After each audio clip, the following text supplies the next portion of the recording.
स्थानिक स्वराज्य संस्थांच्या निवडणुकींच्या अनुषंगानं सध्या राजकीय डावपेचांना या ठिकाणी वेग आलेला पाहायला मिळतो आहे। नगराध्यक्षपदाच्या उमेदवार निवडीसाठी या ठिकाणी राजकीय पक्षांच्या हालचालींना या ठिकाणी वेग आलेला आहे। भाजपकडून इच्छुक उमेदवारांची यादी तयार करण्याचं काम देखील या ठिकाणी सुरू करण्यात आलेलं पाहायला मिळतंय। दिवाळीनंतर निवडणुकीचा बार कधीही उडण्याची शक्यतेनं सध्या राजकीय पक्ष जे आहेत ते अलर्ट मोडवरती आलेले पाहायला मिळतात। उद्धव ठाकरे सेनेकडून देखील नगराध्यक्षपदाच्या नावाची चाचपणी या ठिकाणी केली गेलेली आहे आणि त्याच अनुषंगानं सध्या उद्धव ठाकरे सेनेच्या देखील गुप्त बैठका या ठिकाणी झालेल्या पाहायला मिळतात। तर महायुती किंवा महाविकास आघाडी हो न हो सर्वच राजकीय पक्षांनी स्वबळाची तयारी या ठिकाणी सुरू केलेली पाहायला मिळते आहे। तर भाजपची एक वेगळी रणनीती या ठिकाणी पाहायला मिळते आहे।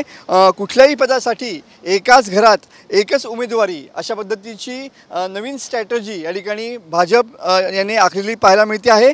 रत्नागिरी नगर परिषद जे नगराध्यक्षपद आहे ते सर्वसाधारण महिलेसाठी राखीव झाल्यानं अनेकांनी घरातील महिलेसाठी या ठिकाणी राजकीय रणनीती आखायला सुरुवात केलेली पाहायला मिळते आहे। रत्नागिरी नगर परिषदेच्या नगराध्यक्षपदासाठी महायुतीमध्ये देखील या ठिकाणी रस्सीखेच असल्याचं चित्र या ठिकाणी पाहायला मिळतं आहे आणि त्यामुळं नगराध्यक्षपदाच्या उमेदवाराचा चेहरा कोण असेल याची सर्वच पक्षाच्या माध्यमातून चाचपणी जी आहे ती सुरू झालेली पाहायला मिळते।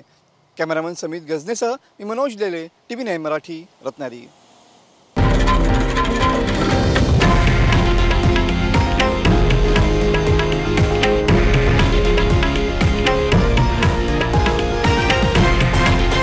हे आहे देशातील नंबर 1 न्यूज नेटवर्क आणि आपण पाहत आहात TV9 मराठी, एकमेव।